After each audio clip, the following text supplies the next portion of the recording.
Welcome back to the Clay Kane Show on Sirius XM Urban View Channel 126. We're talking powers and becomes action.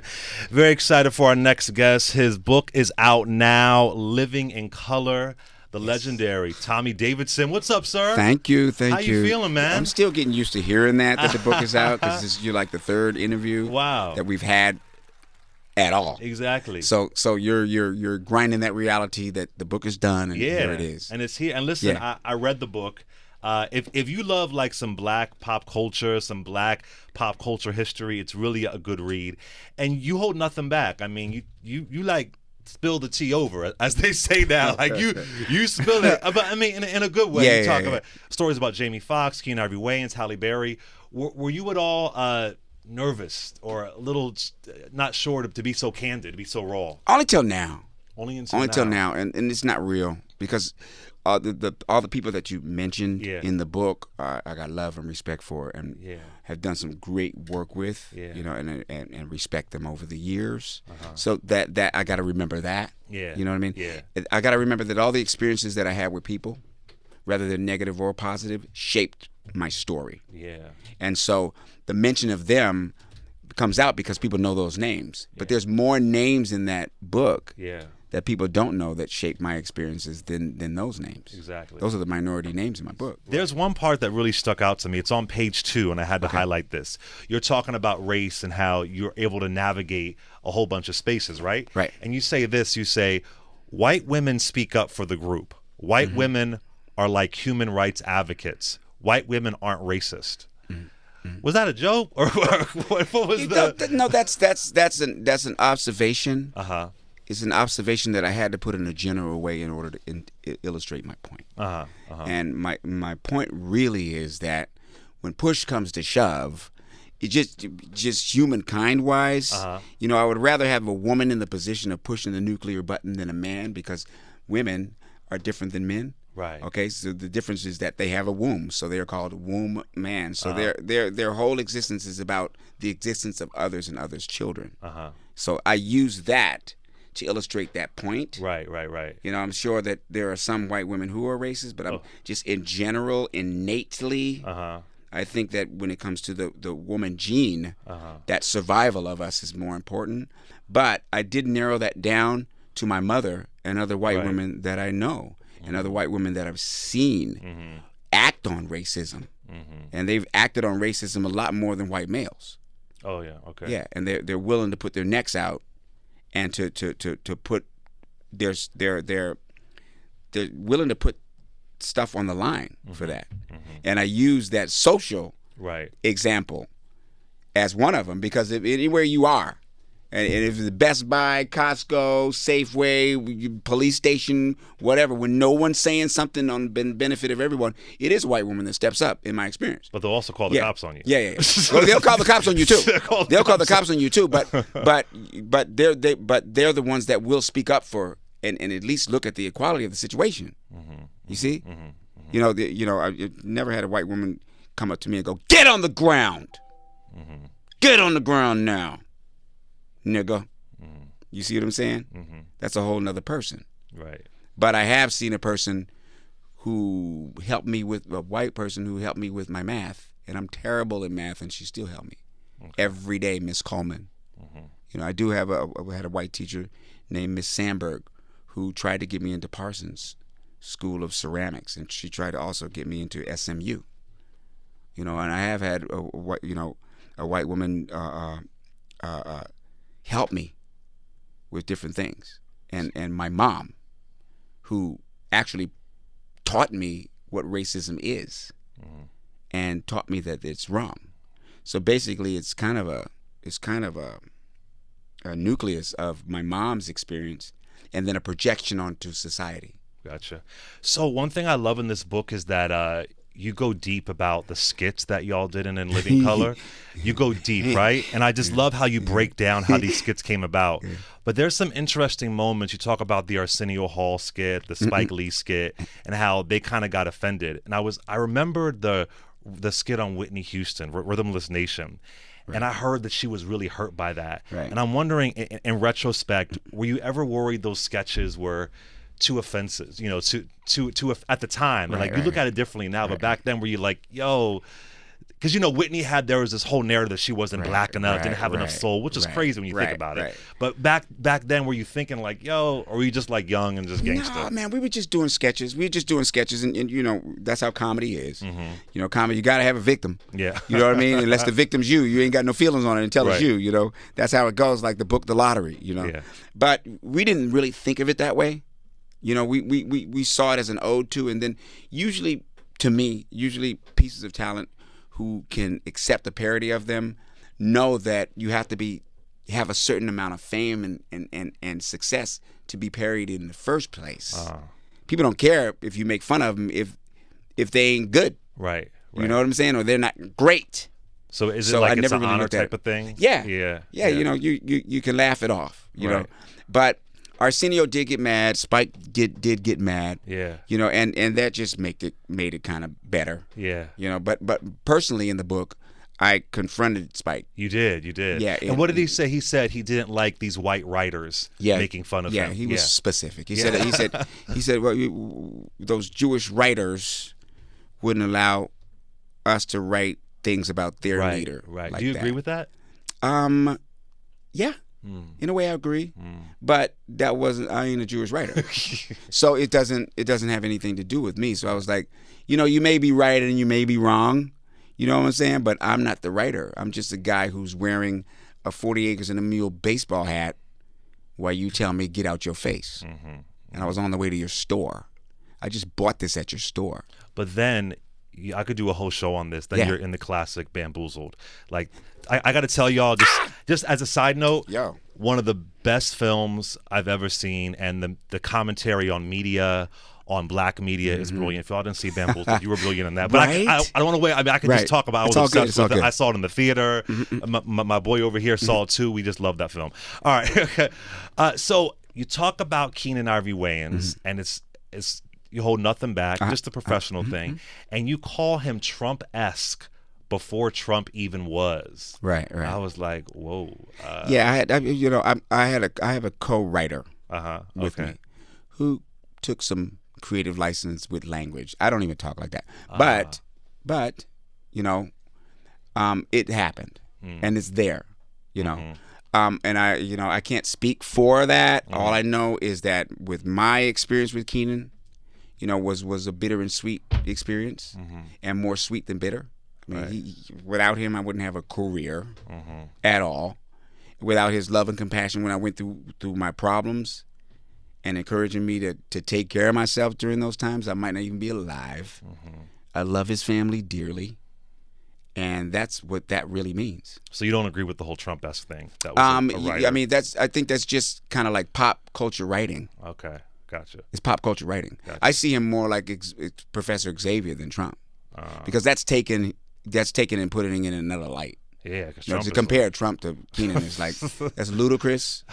You know what I'm saying? Yeah. So okay, hey, cool. Yeah. I got to say this: the story about your brother was amazing, and just a brief: your brother passed away of HIV. He was gay, and you talked about, in retrospect, some of those skits about gay folks that you feel differently about now. And I just want to say that you said in the book that your brother went to Congress, that he was fighting for people who had HIV and AIDS. So I know he's no longer here, but I want to say thank you to your brother because he did that. Folks like me can be here. So talk to him about that moment where like you just felt differently about some of those which they were funny. Right. They were funny, but because of your brother, you just kind of evolved. It was my family. Yeah. It was basically my family and their feeling towards people. And we were taught to love everybody and to respect everybody, whether gay or not, black or not, white or not, and all of the differences between people. And so it was my family's consensus that you don't engage in the gay sketches on A Living Color while Michael is in the process of dying. Wow. That was the point of it. Wow. And me, with my personal experience with my brother, was the accepting of that whole community was a metamorphosis within my own consciousness too, because I'm a black straight male. My brother is a gay white male, and there were certain dynamics that existed in our society that separated me and his thinking and actions in life. So at one time, I was calling him faggot. And I was calling him faggot because I was mad. I was angry at him because he never would help me when I was getting my ass whipped by black men. But he wasn't that kind of person. He wasn't coming from that place, you see? And I was going against my family ethics because that was wrong to call anybody that, because my mother said, don't you ever say that. We got put on punishment if we said nigger, kike, chink, or faggot. So I know I was wrong, but it came out of my anger at him, you see? And I had to change my thinking on that because someone doesn't want to help you fight someone doesn't make them gay. It just makes them not able to fight. You see what I'm saying? And I think it was especially important for me to talk about my brother and the love I have for him because of the sometimes homophobic nature of black men and their perception of what gay is and how that compares to manhood and where that stands. You see what I'm saying? And we're still learning. Yeah. You know, you take black males who have black straight males who have been emasculated in so many different ways and then and insinuate they're gay in any way, it can cause a negative reaction from them, from an innate manhood standpoint. But if you can accept your fellow black man is making any choice that he wants to make for his own personal life and see him still as a beautiful person and not put that as a barrier, then we are linking up with each other in a way that racism has pulled us apart for so long. Yeah. And it's just become more multi-pronged. Yeah, absolutely. So let me ask you. That makes sense? Yeah, it makes sense, yeah. So you talk about J-Lo and Rosie Perez in the book. It's pretty funny. J-Lo has said that being on A Living Color wasn't a good experience for her. So what are your thoughts when you hear that from her? You know what? I probably wasn't. You know, the dancers, it was hard. I can only... since I wasn't her, you know, and I wasn't there for those personal situations. You kept it objective when you explained Rosie and J-Lo, yeah. But it must have been difficult for the dancers and stuff like that. But when I knew her there, she was very, very happy. She was very passionate about her dance. You know, she was very, very committed as a dancer and as an artist. You know, she worked really, really hard. You know, and I don't have any problems with her at all, other than she hasn't spoke to me since then. I read that. Yeah. She allegedly never thanked Rosie Perez, but you know, like my grandfather used to say, if everybody was the same, everybody would be chasing after your grandmother. Exactly. So there's a great story about Halle Berry. Of course, y'all were in Strictly Business. I love that movie. And you're kind of vague about what the relationship was. You said y'all were never intimate because you were going through a divorce, but we liked each other. But did you feel like Halle was like the one that got away? I could if I thought about it that way. But things worked out just the way they should have. You know, I shouldn't have done nothing while I'm with somebody else. So I didn't. I can say that finally, you know. And, you know, it just went the way it went and was supposed to go, you know. And but I'm happy for her. Yeah. I only have one single complaint about Halle is that she never mentioned Strictly Business in any of her press. And I think it was her second movie. I think first was Last Boy Scouts, but Strictly Business, it was her first starring role. Yeah. And we really worked hard, and that was a good movie. Yeah, it was. It was a good movie. It was important for black people. Yeah. You know, it was like a guy who grows up in the projects and gets with another brother who's from the corporate world and gets with a black bank. That's science fiction. Yeah. Why wouldn't you mention that? Yeah. You know, if you say, hey, I'm a black person, Strictly Business is the first movie you should be liking because it was the bankers, hooks up with corporate, hooks up with projects. And those are the three things that are separate from us. Yeah. And so I wanted her to mention that. And then the cast, Isaiah Washington, Samuel Jackson. You know what I mean? I mean, just everybody that's in that movie. Jodeci. I mean, that movie is packed with stars, and it's a beautiful movie. So I wanted her to mention that. And I have a selfish motive. Yeah. Because it's my movie. So last question. She won Academy Awards. I want her to mention me. Gosh. Tommie Davidson. So I learned so much about you in this book, right? And I just wonder, like, I didn't know about the way you contributed to Booty Call. I just learned a lot about you. And I'm wondering, do you feel like that you've gotten the respect that you deserve in comedy? I'm never going to feel that. Just because of the nature of the way that I am as a person. You're always going to want something more. But I do know for a fact that my work demands respect. I can't control people's opinion of me, but I can work my ass off 100% all the time. You can look at my body of work and you'll know that I put everything into it. To this day, I do the best I can, to the best of my ability, to do a great job as an entertainer. I am as committed to comedy, to the entertainment field, as Jordan is to basketball, as Brady is to football, as what's his name, the Apple dude who died? Steve Jobs. As Steve Jobs is to Apple, as Dr. Seuss is to his books. And that's the only thing that I can really control. And I'm content that I've done a good job, because if I equated my value with the amount of money that I get, or an award that I get, or someone else's opinion, then I might as well leave now. I equate my value with my true value, which is the value of what I have to give others. That's why I did this book. This book is not for me. This book goes to my audience, and it's a give back to give them all the things that I was given, that they could see me in the first place. So it's like my ode to them, my ode to you.